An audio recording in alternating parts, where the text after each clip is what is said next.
What is going on, y'all? Robert Sykes, KetoSavage.com, and I'm coming at you with another A.M.A. video. It's been a while since we've done an A.M.A. video. We've got a great one for today, and we're in the new studio, so make sure you let me know in the comments what you think of the new studio setup, how's the audio, how's the video, etc., etc.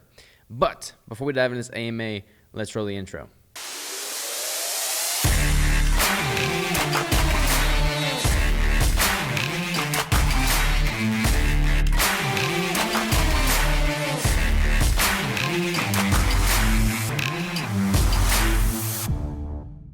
All right, so today's question is brought to us from Michelle, and they ask, I've been watching some YouTube videos from Thomas DeLauer, and he's recently been promoting going off keto for 2 weeks or so every couple months, then going back on to reset the body. Carb cycling, not weekly, but more like 3 to 4 times a year.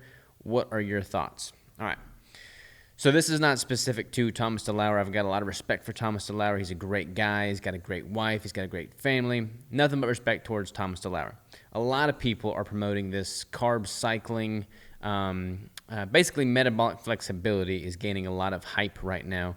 And if you really look at human existence, we are supposed to be metabolically flexible. We should be able to transition from using carbohydrates and glucose to fat and ketones pretty readily. I mean, that shouldn't be a massive ask of the body. However, I choose not to for a couple different reasons. Basically, if you distill it down to the core, I mean, name one single instance in life where your ability to get better at something is improved when you deviate from that something. It doesn't really happen. I'm of the belief that the more you work towards something or at something, the better you get at that thing. And the same is true with regard to the body's ability to efficiently and effectively use fat and ketones, in my humble opinion. There's nothing against this push for metabolic flexibility. In all honesty, if people want to have more variety in their diet, if they want to have carbs, if they know they're going to have carbs, if they know they're going to go to a social setting and not be able to refrain from the carbohydrates, then I would much rather them be able to use both fuel sources relatively effectively.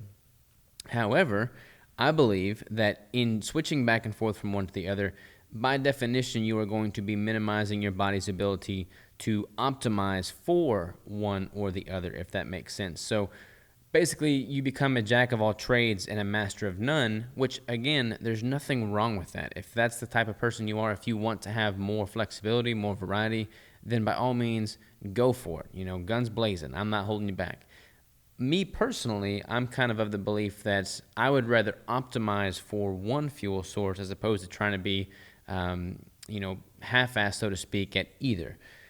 Half-assed may not be a good word because you can definitely perform at a high level with either, but I believe that you can increase your performance with that one if you stick to the one, which is why I've been strict keto for the past 6 or 7 years.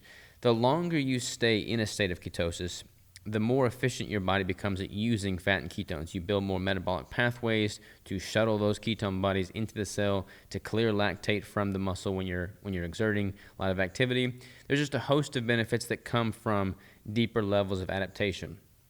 And just as we've seen time and time again, 6 weeks of being in ketosis is not the same thing as 6 hours, and that's not the same thing as 6 months or 6 years. You get more deeply adapted the longer you stay in that. And I believe that if you don't deviate from that, your body will continue to improve.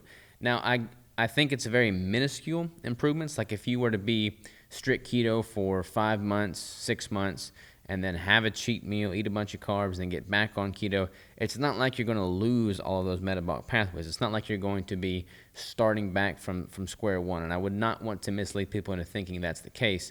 However, I like to just tease out every little bit of optimal performance I can get, and for me, it's not worth it to sacrifice that little bit of improvement to have that one-off meal, but that's, again, me personally.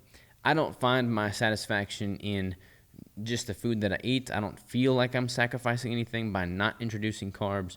So for me, I don't feel deprived. I don't feel depleted. I don't feel the need to deviate from my ketogenic protocol. And in doing that, in being strict, I feel like my body's ability to use ketones effectively has become exponentially better over time than it would be had I constantly been going back and forth and staying in this, purgatory state, so to speak.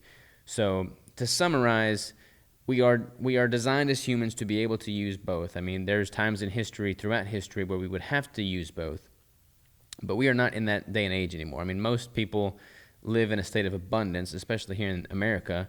And if you're able to, walk to the grocery store, you can pick and choose. You've got a smorgasbord of food to choose from.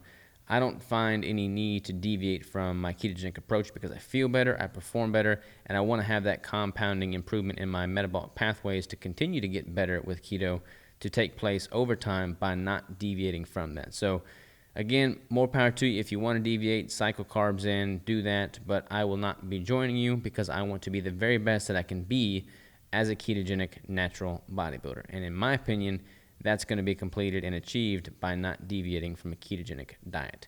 So there's kind of a long-winded answer to your question. Thank you so much for the question, Michelle. You requested some peanut butter bricks, so I've got some peanut butter bricks headed your way. Again, if you've never seen an A.M.A. video before, this is how it works. You submit the question via that link that I'll post in the description of this video. If I use your question in an A.M.A. video, then I will send you bricks of your choosing, basically. So thank y'all again for the time. Sorry it's been so long since I've done an A.M.A. We're just getting situated at the new facility. More information on that soon. Until next time, y'all take care and have a good one.